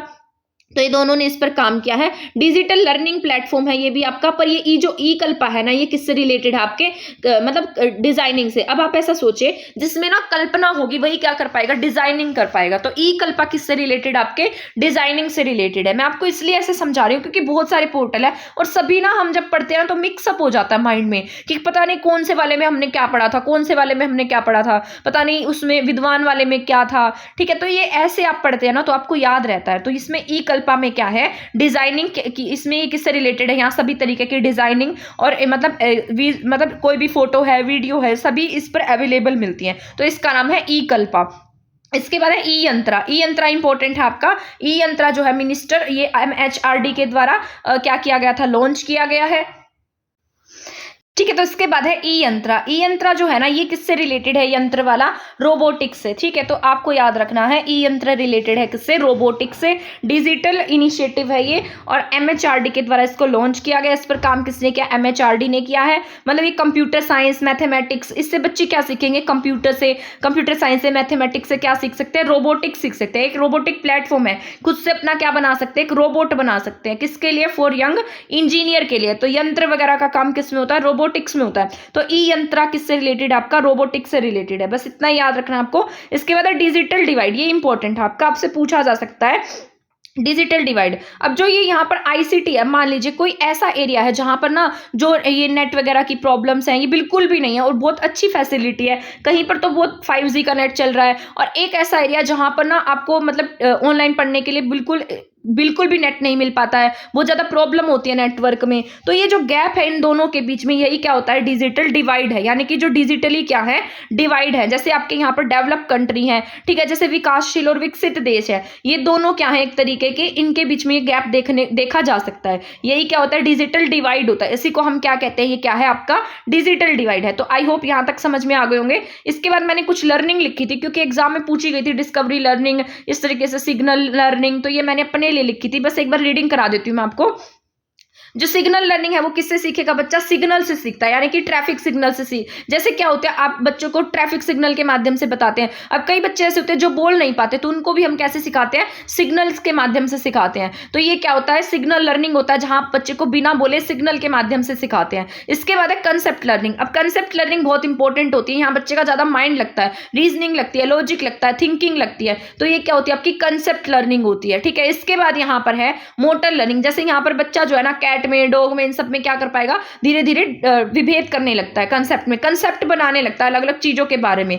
इसके बाद है मोटर लर्निंग। मोटर लर्निंग हमारी किससे रिलेटेड होगी, हमारी मोटर स्किल से, फिजिकल से रिलेटेड होगी। जैसे हम कोई काम क्या कर रहे हैं, जैसे हम खेल रहे हैं, प्ले कर रहे हैं, गाड़ी चला रहे हैं, स्केटिंग कर रहे हैं, चल रहे हैं, रनिंग कर रहे हैं, तो ये सब कैसी लर्निंग है, हमारी मोटर लर्निंग है। तो हमारे किस में आएगी, हमारे बॉडी पार्ट से रिलेटेड होगी। ठीक है, इसके बाद हमने पढ़ा वर्बल लर्निंग। क्या होती है, जहां पर कोई भी आपको बोल कर पढ़ा रहा है। जैसे मैं अब आपको पढ़ा रही हूँ, तो मैं आपको कैसे पढ़ा रही हूँ, वर्बल पढ़ा रही हूँ, बोलकर पढ़ा रही हूँ।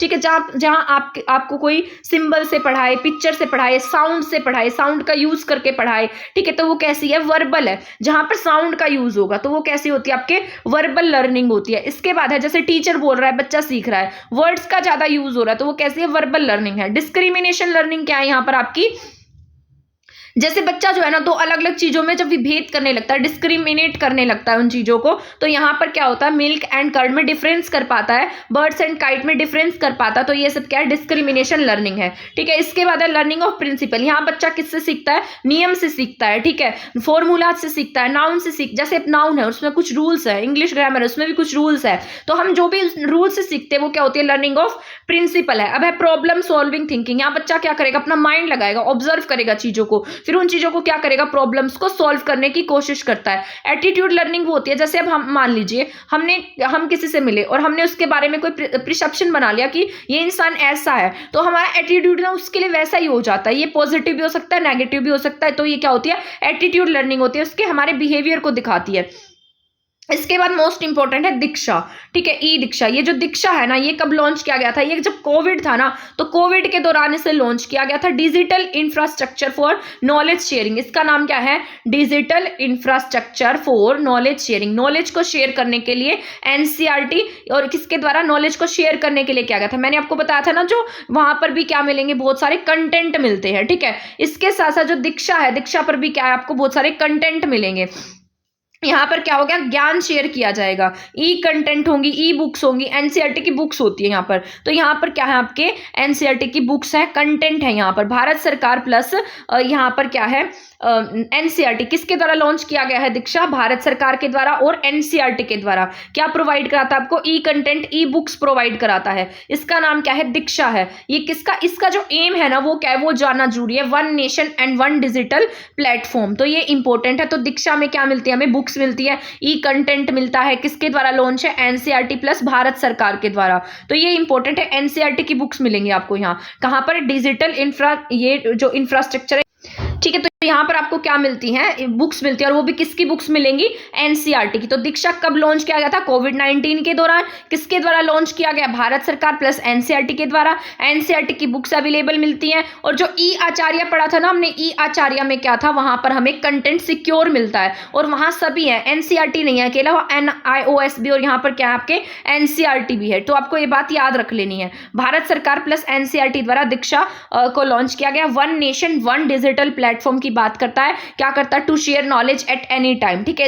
इसका जो मोटिव क्या है, जो नॉलेज है उसको शेयर करना any time and every time. इसके बाद है सार्थक। सार्थक भी मोस्ट इंपॉर्टेंट है आपका। सार्थक का फुल फॉर्म क्या है, स्टूडेंट एंड टीचर्स, ठीक है। इसका मतलब है स्टूडेंट एंड टीचर की बात होगी तो मतलब दोनों के डेवलपमेंट पर काम करेगा। हॉलिस्टिक क्या होता है, complete advancement through quality education. Quality education के थ्रू क्या करना, स्टूडेंट और टीचर का हॉलिस्टिक क्या करना, एडवांसमेंट करना। तो इसके नाम से ही हमें पता लग रहा है, ऐसे स्टूडेंट है एंड इसके बाद teacher, holistic advancement through quality education. तो इसको आप ऐसे भी याद रख सकते हैं नाम से भी, teachers and students and teacher, holistic advancement through quality education. ये कब लॉन्च किया गया था, ये हमारा जब 75 ईयर कंप्लीट हो गए थे, अमृत महोत्सव पर लॉन्च किया गया था इसको। 75th जब हमें 75 ईयर आजाद हो गए यानी कि अमृत महोत्सव मना रहे थे, तब लॉन्च किया गया। क्या नाम है इसका, सार्थक है, ठीक है। Development of school education department के द्वारा इसे लॉन्च किया गया। तब जो एजुकेशन मिनिस्टर थे वो कौन थे, रमेश पोखरियाल, और एट प्रेजेंट कौन है आपके, धर्मेंद्र प्रधान। तो इसे लॉन्च किसके द्वारा किया गया था, ये रमेश पोखरियाल के द्वारा।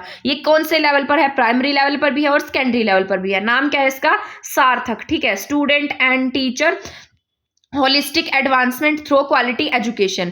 तो ये आपको याद रखना है, सार्थक। सार्थक किसके लिए, आपके लिए भी है और बच्चों के लिए भी है। इंक्लूसिव एजुकेशन को ऐड करता है, स्टूडेंट प्लस टीचर दोनों के होलिस्टिक डेवलपमेंट की बात करता है। सेफ है, रिलायबल है, ठीक है, और केयरिंग क्या है, सिक्योर प्लेटफॉर्म है। किस किस के लिए है ये, प्राइमरी प्लस सेकेंडरी लेवल दोनों के लिए है। तो आपको याद करना है सार्थक को। इसके बाद हम पढ़ लेते हैं सफल। सफल भी इंपॉर्टेंट है, योग्य कॉम्पिटेंसी बेस है सफल। इसका नाम है स्ट्रक्चर असेसमेंट। ए से क्या बन रहा है, असेसमेंट। असेसमेंट कब करते हैं, जब हम बच्चे की कॉम्पिटेंसी को चेक करेंगे। तो structure assessment for analysing learning. तो यहाँ क्या आएगा, structure assessment for analysing learning. Basic learning outcome देता है, ये हमारी कॉम्पिटेंसी पर बेस है, योग्यता आधारित आकलन करता है सफल, ठीक है। तो क्या नाम इसका, structure assessment for analysing learning. Learning को क्या करने के लिए, असेस्ट करने के लिए किसका लॉन्च किया गया, सफल का लॉन्च किया गया। किसने किया है, पीएम मोदी जी ने लॉन्च किया। तो ये इंपॉर्टेंट हो जाता है। तो सफल किसने किया है, मोदी जी ने। तो जो सबसे सफल इंसान है, ऐसा लगा लो सफल इंसान कौन है, मोदी जी हैं। तो मोदी जी ने क्या किया, इसको लॉन्च किया है। और किस लिए लॉन्च किया है, असेस्ट करने के लिए। वो क्या करते हैं, हमारा आकलन करते रहते हैं हमेशा, है ना।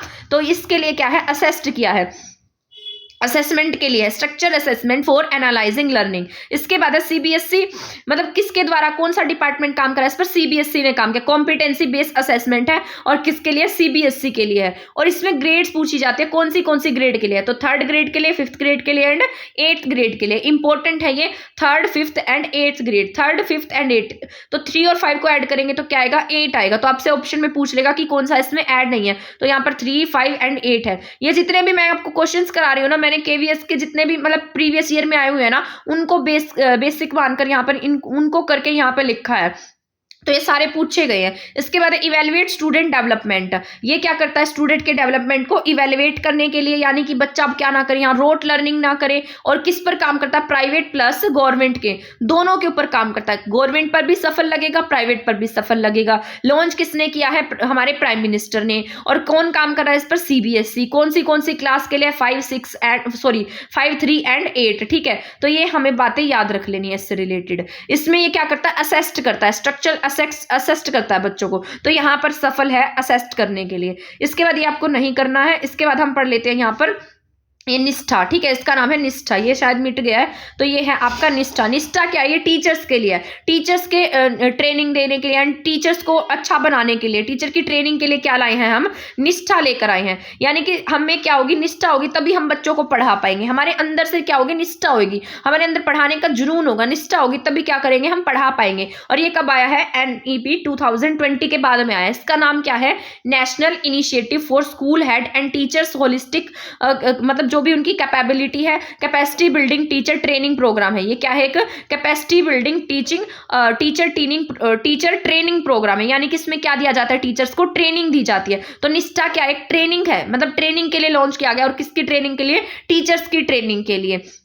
तो आपको ये याद रखना है बात, ठीक है, ये बात याद रखनी है। National initiative for school head and teacher holistic, school head के लिए प्लस टीचर के होलिस्टिक डेवलपमेंट के लिए इसको क्या किया गया है, लॉन्च किया गया है। इसमें टीचर्स की कैपेबिलिटी को बिल्ड किया जाएगा। तो ये सारी बातें क्या करनी है, याद करनी है। फॉर टीचर, आपसे पूछ ले कि ऐसा कौन सा पोर्टल है जो टीचर्स की ट्रेनिंग के लिए लॉन्च किया गया है, तो क्या नाम है उसका, निष्ठा नाम है। टीचर इतना ट्रेन हो कि वो बच्चों का क्या कर सके, विकास कर सके। ठीक है, यानी कि अगर हमें ही किसी चीज के बारे में नहीं पता होगा तो हम बच्चों को कैसे पढ़ा पाएंगे। तो इसमें 3 पॉइंट है, निष्ठा 1.0, निष्ठा 2.0, निष्ठा 3.0। जो निष्ठा 1.0 है क्लास से 1 से 8 तक के टीचर्स के लिए, और यहाँ निष्ठा 2.0 यहाँ पर 9 to 12th, और निष्ठा 3.0 जो है वो ECCE to क्लास 5th। ठीक है, तो फर्स्ट वाले में क्या आता है, 1 to 8 आता है, सेकंड वाले में 9 to 12 आता है, और थर्ड वाले में ECC to 5th आता है। तो ये सारी बातें आपको याद रखनी है। ठीक है, तो यहाँ पर क्या आएगा, ECCE है यहाँ, ठीक, और यहाँ पर क्या पड़ा है 1 to 8, और यहाँ पर क्या है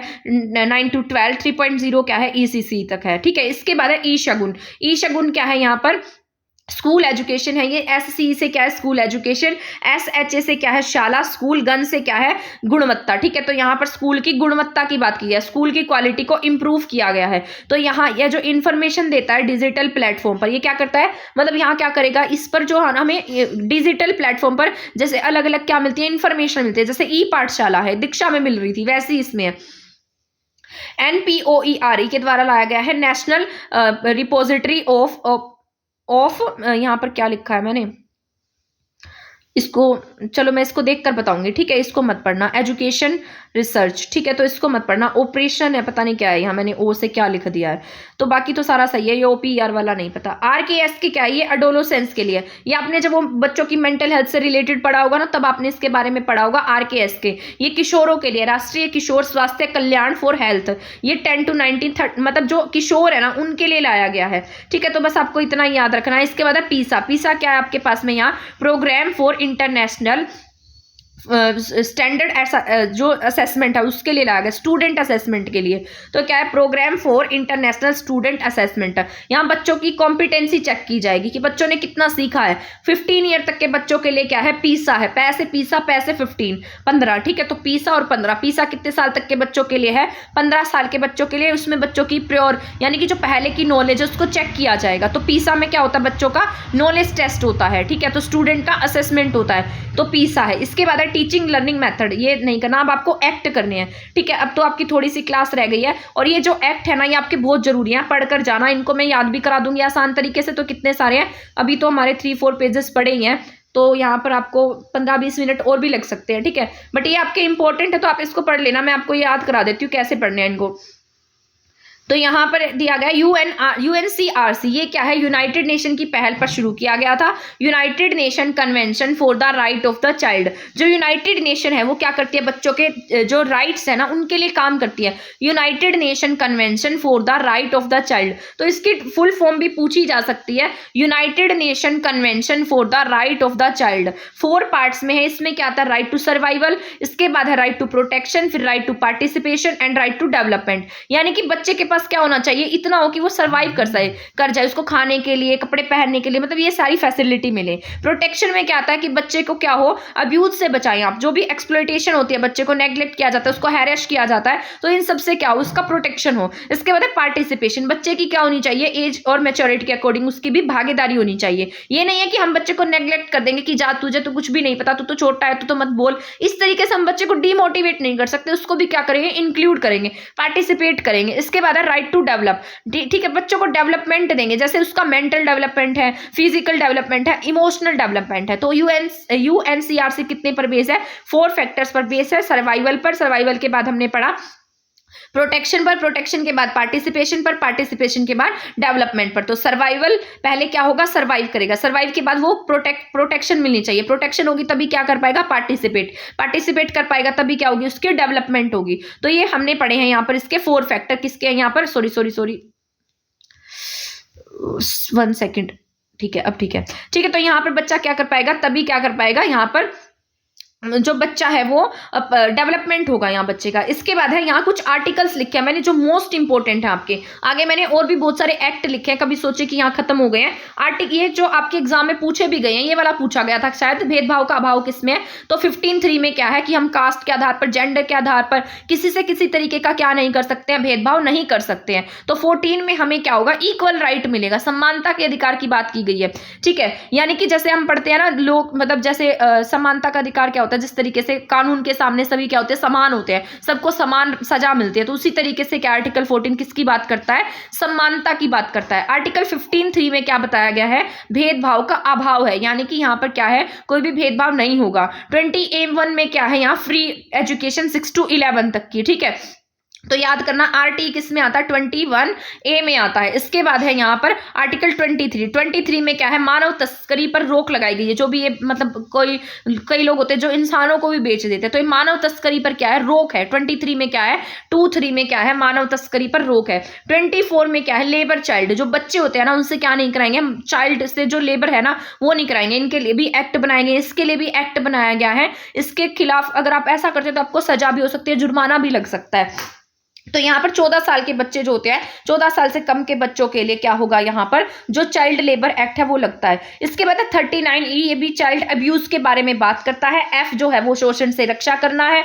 44 में क्या आता है, ये तो मैंने सिविल संहिता में याद किया हुआ है। ये क्या है आपका, बच्चे गोद, यानी कि जो अडोप्ट करना चाहता है बच्चों को, तो क्या है 4 होना चाहिए। तो 4 क्या है यहाँ पर, अडोप्शन ऑफ चाइल्ड। इसके बाद 46 में क्या है, वंचितों की देखभाल की बात कही गई है। 45 में क्या पढ़ा था, अर्ली, ये ECCE पढ़ा है हमने, ठीक है, early childhood care and education. इसके बाद है यहाँ पर 47 में इम्प्रूव चाइल्ड हेल्थ। 47 में क्या, बच्चों की हेल्थ के लिए काम करेंगे। 51C में क्या है, मोस्ट इंपॉर्टेंट है, चाइल्ड प्रोस्टिट्यूशन एंड पोर्न। तो 57 में क्या बताया गया है, बच्चों का जो प्रोस्टिट्यूशन होता है, पोर्न होती है, उन सबको यहाँ पर बताया गया। 51K में क्या आता है, इसमें पेरेंट्स की ड्यूटी बताई गई है कि आप बच्चों को क्या करेंगे, स्कूल भेजेंगे, इस तरीके की ड्यूटी क्या है, K में है। तो 14 में हमने क्या पढ़ा है, समानता पढ़ी है। 15A में क्या पढ़ा हमने, भेदभाव के खिलाफ।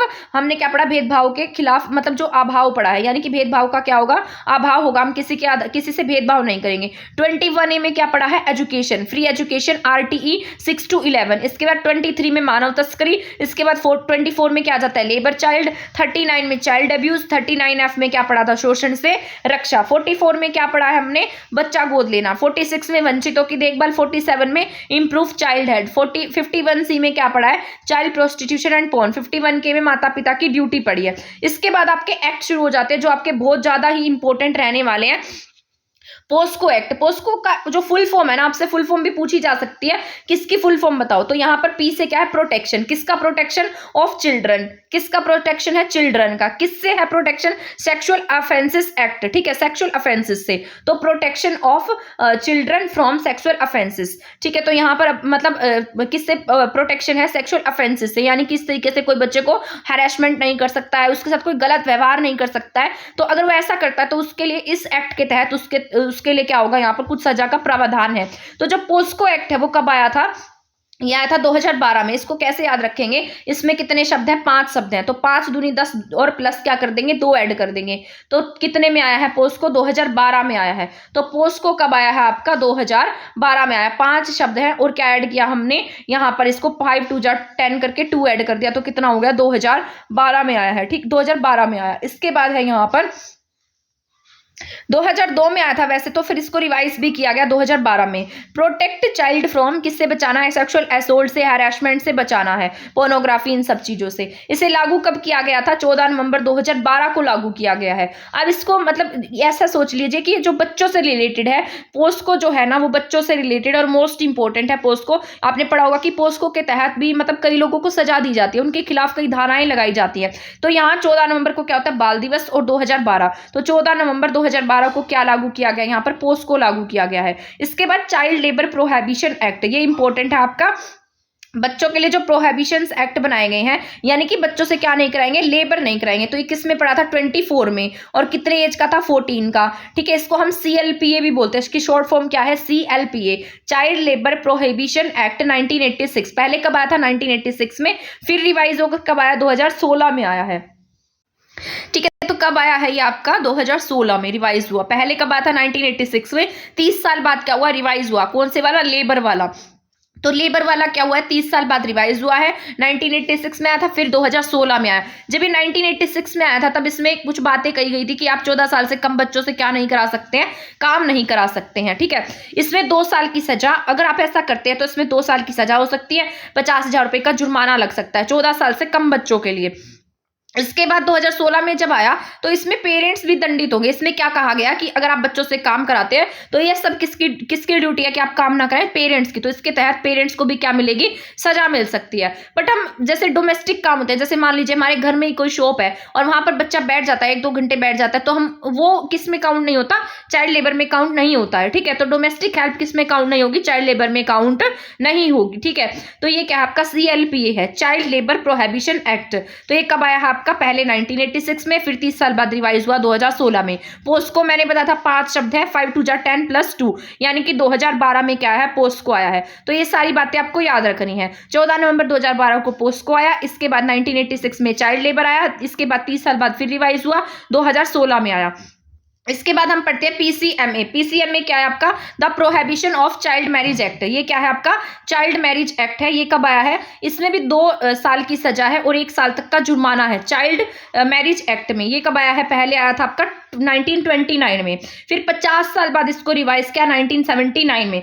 जब ये 1929 में आया था तब इसमें यहाँ पर एज कितनी थी शादी की, लड़कियों की 14 एज थी और लड़कों की 18 एज थी। जब ये 1979 में आया तब इसको फिर से रिवाइज किया गया और यहाँ पर कितनी एज रखी गई, फिर ये 2006 में आया है, ठीक है। तो इसमें कितनी बार अमेंडमेंट हुए हैं, पहले 1929 में, फिर 1979 में, फिर 2006 में आया है PCMA यानी कि चाइल्ड मैरिज एक्ट। मैंने इसको ऐसे याद किया हुआ है कि 2006 में ना भारत सरकार ने बालिका वर्ष मनाया था, यानी कि बालिकाओं के लिए मनाया था। तो ये किसके लिए, बालिकाओं के लिए, बालकों के लिए याद रख लो। तो 2006 में बालकों के लिए, तो 2006 में रिवाइज हुआ ये, ठीक है, 2006 में आया है। एक्ट कब आया इसका, 2006 में आया है, ठीक है। तो वैसे एक्ट पूछेगा तो आप क्या टिक करेंगे, 2006 टिक करेंगे। और अगर इसको अमेंडमेंट की बात की गई, दोबारा से अमेंडमेंट कब किया गया, 2017 में, ठीक है। सॉरी, लागू कब किया गया है, 2017 में। अमेंडमेंट एक्ट कब आया है, 2006 में। तो एक्ट की बात करेगा तो 2006 टिक करना है। लागू कब किया गया है, तो 1 नवंबर 2017 को लागू किया गया। जब 2006 में एक्ट आया तो उसमें क्या कहा गया था, क्योंकि एक्ट पहले आ जाते हैं फिर वो लागू होने में उनको टाइम लग जाता है। तो बॉयज की एज कितनी है, 21 है, और गर्ल्स की एज कितनी है, 18 है। मतलब शादी की एज बताई गई थी। अब आपको पता है 2021 में इसको सरकार ने फिर से रिवाइज किया है और इसमें जो एज है बॉयज की और गर्ल्स की 21 एज कर दी है, ठीक है। तो ये बात आपको याद रख लेनी है। इसके बाद है PCPNDT एक्ट, ये मोस्ट इंपोर्टेंट है। PCPNDT act, pre conception and prenatal diagnosis test. ये इसका एक्ट कब आया है? 1994 में आया एक्ट। इसके बाद अमेंडमेंट किए गए 2003 में, और 2011 में इसको बहुत सख्ती से लागू किया गया, क्योंकि यहाँ पर जो लिंगानुपात है वो बहुत घटता जा रहा था। गर्ल्स की जो मतलब संख्या है वो कम होती जा रही थी, क्योंकि यहाँ पर क्या करते थे, पहले ही मतलब डायग्नोस करके यहाँ पता लगा लिया जाता था, और वो जो लड़की होती है उसको मार दिया जाता था। तो इसलिए क्या लाए गए? PCPNDT एक्ट लाया गया। ठीक है, ये संसद के द्वारा पारित करके लाया गया। तो ये भी आपको याद रखना है, किसके द्वारा पारित करके लाया गया है? संसद के द्वारा पारित करके लाया गया। अगर कोई ऐसा करता है तो उसे 3 साल की सजा हो सकती है इसके तहत। तो PCPNDT एक्ट कब आया है? 1994 में एक्ट आया है। रिवाइज कब हुआ है? 2003 में। उसके बाद फिर से इसको रिवाइज किया 2011 में। तो ये सारी बातें आपको PCPNDT एक्ट के तहत क्या कर लेनी है? बिल्कुल याद रख लेनी है। इसके बाद है ITPA, SITA, PITA, इसका पुराना नाम था। ये PITA का पुराना नाम था, अब इसका नाम ये मतलब इनको रिवाइज किया गया, इनके नामों को। इसी का नाम क्या कर दिया? SITA। ये क्या है? Immoral traffic prevention act. ये जो ट्रैफिकिंग होती है, यानी कि जो तस्करी होती है इंसानों की, क्या होती है यहाँ पर? तस्करी होती है, तो उसके तहत लाया गया था। इमोरल ट्रैफिक प्रिवेंशन एक्ट है, 1956 में आया था। 1986 में से अमेंड किया गया। मेल प्लस फीमेल दोनों से रिलेटेड है कि आप ह्यूमन तस्करी नहीं कर सकते हैं, जो ह्यूमन प्रोस्टिट्यूशन है वो भी नहीं कर सकते हैं। तो इसके तहत क्या है? इस पे मनाही है। तो ITPA 1956 में आया है। उसके बाद कब रिवाइज हुआ? ये 30 साल बाद 1986 में फिर से रिवाइज होता है, अमेंड होता है मतलब। ठीक है, तो ITPA है। ये किससे रिलेटेड है? ITPA, SITA, PITA, ये किससे रिलेटेड है? आपके जो तस्करी है, ह्यूमन तस्करी है, उनसे रिलेटेड है। इसके बाद है BLSA। ये इंपॉर्टेंट है आपका। बी से क्या होता है? बाउंड करना या बांध देना, बाउंडेड। एल से क्या है? लेबर है। एस से क्या है? सिस्टम। ए से क्या है? एक्ट। यानी कि जो आपको बांध कर काम कराए, बंधुआ मजदूरी करवाएगा आपसे, उसके खिलाफ क्या है? एक एक्ट लाया गया। एक्ट कब आया था? 1976 में आया था। क्योंकि आपके ना जब देश आजाद हुआ था ना, उसके बाद पहले क्योंकि अंग्रेजों ने ऐसा ही किया हुआ था, बंधुआ बना लेते थे, या कोई साहूकार होते थे वो लोगों से बंधुआ मजदूरी करवाते थे, और ये तब तक भी चल रहा था। तो सरकार को इसके लिए क्या लगा कि हम इसके लिए कुछ ना कुछ एक्ट बनाना चाहिए। तो BLSA कब बना दिया? 1976 में बना दिया। और जो ये जो बंधुआ मजदूरी है किसमें बात करता है? 23 में। चाइल्ड लेबर की बात किसमें की गई है? 24 में की गई है। तो ये सारी बातें याद रखनी है। ठीक है, यहाँ पर बंधुआ श्रम निषेध बताया गया। इसके बाद है पीटा, ये मैंने उसके नाम लिखे हैं ऊपर वाले के, prevention of removal trafficking act. इसके बाद है सीटा, क्या है? Suppuration of the removal of trafficking act.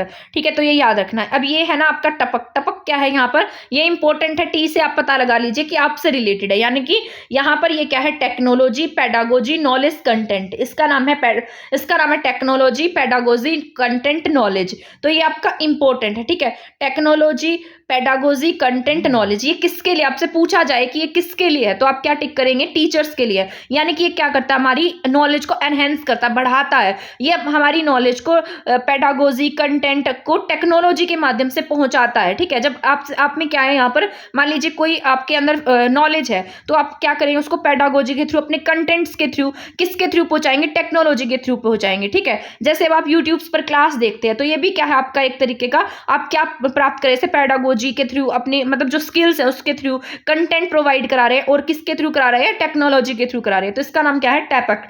मतलब टपक कह लो, टैपक कह लो, कुछ भी कह लो, टीचर से रिलेटेड है। बस इतना याद रखना है, किससे रिलेटेड है? टीचर से। ये KVS में पूछे गए थे। इसके बाद है स्मार्ट। स्मार्ट क्या होता है यहाँ पर? एस से क्या होता है? स्पेसिफिक। एम से क्या होता है? मेजरेबल। ठीक है, इसके बाद है ए से क्या होता है? अटेनेबल। आर से क्या होता है आपका? रिलीवेंट। टी से होता है टाइम बेस्ड। जो क्या हो यहाँ पर? स्पेसिफिक हो, मेजरेबल हो, अटेनेबल हो, ठीक है, रिलीवेंट हो एंड टाइम बेस्ड हो। यानी कि आपके पास क्या होगा? एक स्पेसिफिक गोल होगा। ठीक है, जब भी आपके पास गोल होगा तो आप क्या करेंगे? गोल को मेजर करेंगे। मेजर किया आपने गोल को, आपको ये पता लगा कि हमें इसको कैसे, अब आप क्या करेंगे? आपने ये सोचा कि हमें हमारा ये गोल है, फिर आपने उसको मेजर किया कि हमारे अंदर इतनी कैपेबिलिटी, हम इसे कर सकते हैं। फिर आप उसको प्राप्त करने की कोशिश करेंगे, यानी कि अटेन करने की कोशिश करेंगे। जब आप उसको अटेन करने की कोशिश करेंगे तो आप सोचेंगे कि जो हम कर रहे हैं वो क्या रिलीवेंट है। जैसे आप क्या करते हैं? आपने गोल बनाया कि हमें जॉब लेनी है, तो फिर आपने सोचा कि क्या मैं इस जॉब के लायक हूं?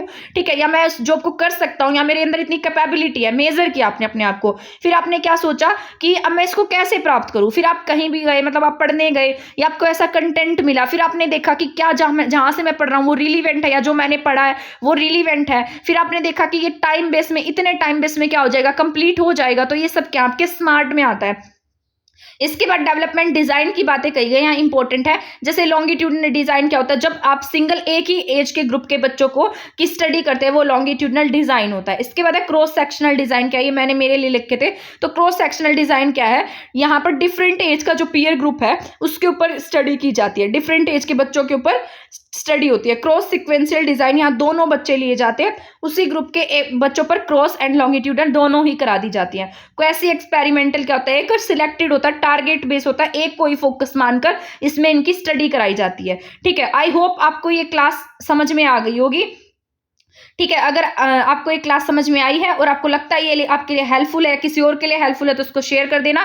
इसको मैंने एग्जाम के पॉइंट ऑफ व्यू से ही बनाया है, इसमें सारे इंपॉर्टेंट पॉइंट ऐड किए हैं। अब आप नेशनल एजुकेशन पॉलिसी और FLN ये दोनों पढ़ लेना, क्योंकि इसमें से क्वेश्चन आए हुए हैं। जैसे निपुण है उसमें से पूछा गया, नेशनल एजुकेशन पॉलिसी से पूछा गया है। ठीक है, और ये ECCE पढ़ लेना पूरा, इनमें से भी पूछा गया। NCF पढ़ लेना, इसमें से भी पूछा गया। ठीक है, तो आपके वो भी हेल्पफुल रहेंगे, उनको पढ़कर जाना। जैसे थ्योरीज हैं, थ्योरीज में से भी पूछे गए हैं, कॉग्निटिव थ्योरी है, बिहेवियरिज्म की थ्योरी है, इनमें से पूछे गए, तो आप इनको पढ़कर जाइएगा। तो मिलते हैं नेक्स्ट क्लास में नेक्स्ट टॉपिक के साथ, तब तक आप हमारे चैनल के साथ बने रहें। थैंक यू, धन्यवाद।